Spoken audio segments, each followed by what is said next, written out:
Hello, I am Jason Joulard here with Module 5, Understanding My Community. So some customs and traditions. School staff and just in general, the expectations are respect, responsibility, and engagement. They want everybody to be showing each other respect, to be responsible, and for both faculty and students to actively show that they are engaged. Staff and students are very friendly and interactive with each other. It's very common to see a staff member interact with almost all students as they're going down the hallway and any chance to get the opportunity to. The school environment is very safe and happy and welcoming. They are predominantly white, but accepting of all people. Change is not necessarily accepted well initially. I think after kind of that first introduction of it, and get a chance to kind of look into things, it gets a little bit better, but at first kind of like to stay in our ways. Most students participate in multiple school activities, sports, music, even outside of school activities. Students are extremely, even year-round, active in participation in terms of different groups. Music is also taken very seriously. It's right up there. Sometimes it definitely takes the most focus for the students.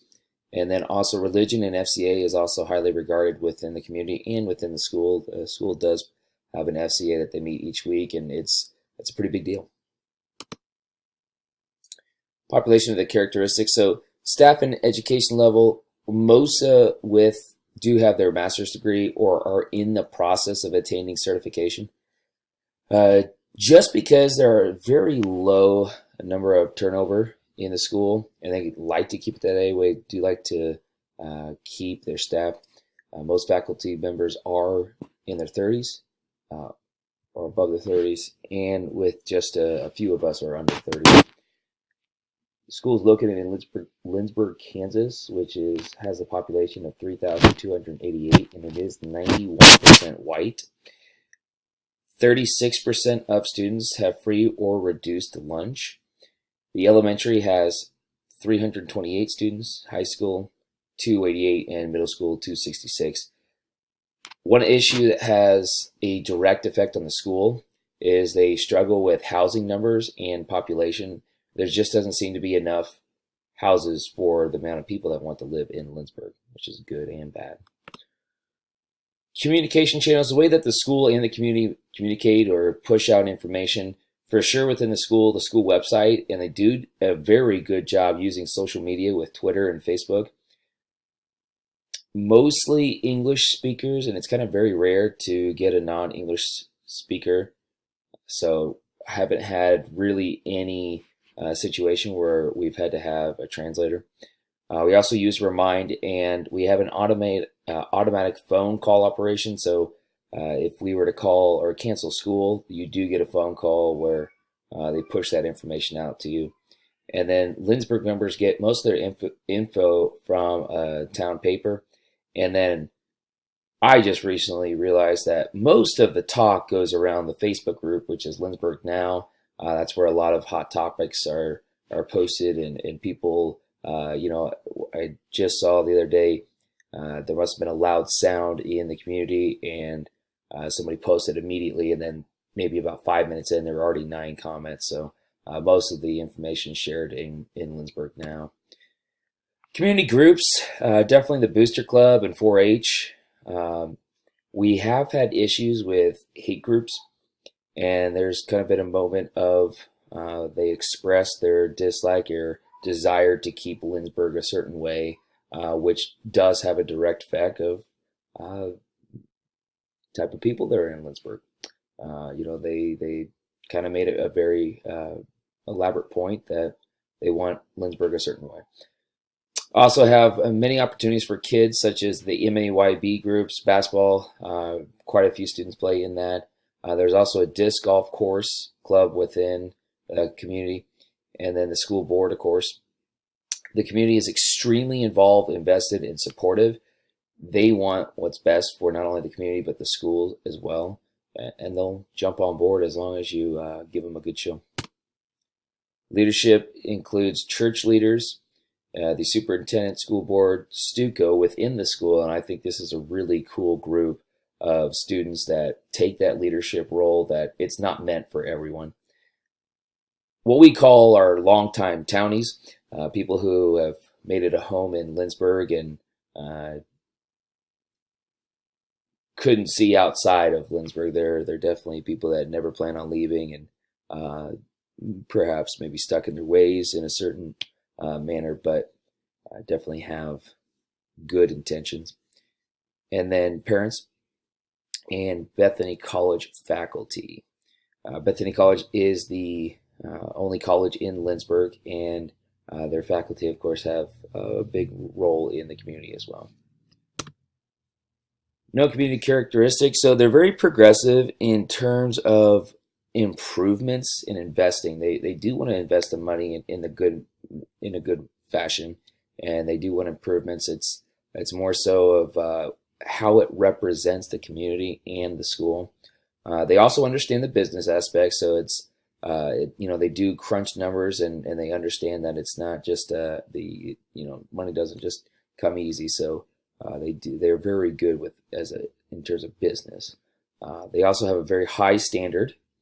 They want things a certain way, and they expect all community members and school members to meet that standard, and they have high expectations. They want to be successful, and they want to be represented in a very high manner.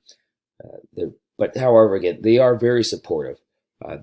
Being a leader that they want to see you take initiative and go out and do great things, and so just that support kind of enhances your role, whatever role you're in.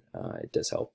And then they do make students a priority, and it's not just in sports. I think sometimes that could be a central focus, and it's not just sports. It's success in whatever the student wants to do. Typically, the community and the school leaders really want just that, to support the students in however they can be successful. Economic conditions. There is a map of Lindsborg in which they've designated certain spots in the community. There are two large areas on the north side of town, one large area on the east side of town, a small one on the south, and then a little bit bigger on the west. They've designated these areas as need for growth. And so what they're trying to do is establish either housing, or they want to look for different, perhaps businesses or anything to kind of just show growth within the community. And they especially have taken the idea of looking for expanding housing. And so they've taken the approach to get single family housing. There are some concerns with limited housing, and that's just because people kind of build roots within Lindsborg, and they are so comfortable and they love the community that they don't want to leave. And so, there's I guess the issue of not very many houses being opened up to move into. The average or the median house would cost around $166,000, and then the median income is about $51,000 in the community. The hot topic, and this is directly related to the idea of those areas for designated growth, would be the need for a rec center. It's kind of a split decision at this point. Some of the community wants it, others don't. There's definitely a need for it, especially one that's located by the schools, just because there is a need for the school, but also the community itself, because right now, really the only local and open to the public rec, if you could even consider it, is the weight room to the college. And they kind of need their own space too, and it's not an ideal situation, and of course the schools would benefit from it too. But it's something that's up there in the air every year, but there's not a lot of movement towards that direction. And politics are definitely kept out of the school. I think the decisions that are made are always geared towards what's best for the student and how can we make the school and community better. However, there have been some issues within the community of a race-led group, and I think the community itself rallied around each other to show that that's not what we're about. That this is only just a small, very small percentage of the community, and that's not us as a whole. And so they've kind of again rallied around that to show that that's not what Lynchburg is. And the community is about 67% Republican, 33% Democratic. It does create some tension, and typically it's just kind of trivial stuff on you'll see on social media. Somebody will make a comment about how they feel about this situation and that situation. It kind of creates a little bit of division, but for the most part, it's a pretty happy community. Within school, not heavy in terms of cliques. You might see a little bit in each class that, especially during a certain time of sports, if it's in mid-season of basketball, I know the basketball players do want to sit next to each other and talk. Other than that, for the most part, most students just get along well, and it's a pretty uniform or unified school district. So, source of information, really the extra sources would come from possibly the Salina Journal. Salina's only 20 minutes away from Lynchburg, and it's the bigger community, and so that's where they can get a lot of the information, the local.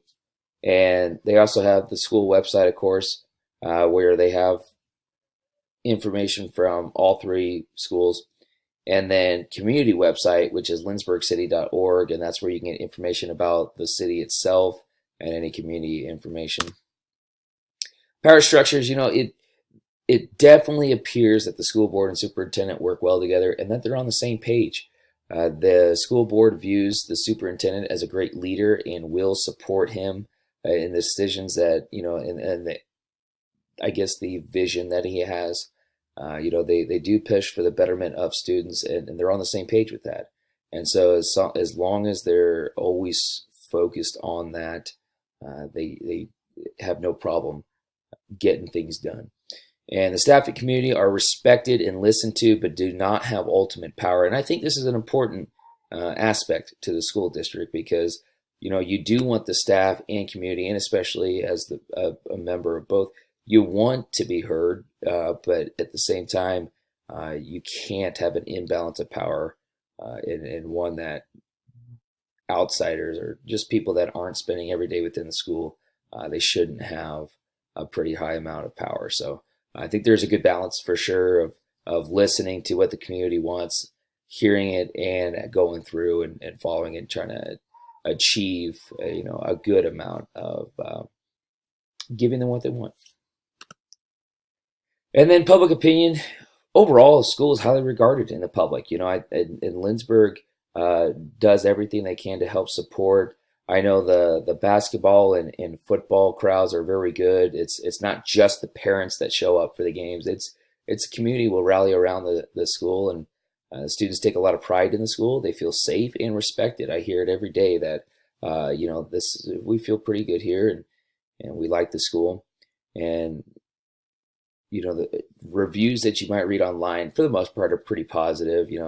Maybe a couple of them talk about school food, and I think if that's the worst thing you've got an issue with, and we must be doing okay. And then the Kansas school rating is a 90 out of 280 schools, which of course that's at least in the top half of the school. So again, it's a good school overall, and I think the public and the school members all feel good about where the school is now and where it's headed, because we're very much invested in school improvement, and we're doing our best to get there. So thank you for taking the time to listen. Hope you enjoyed.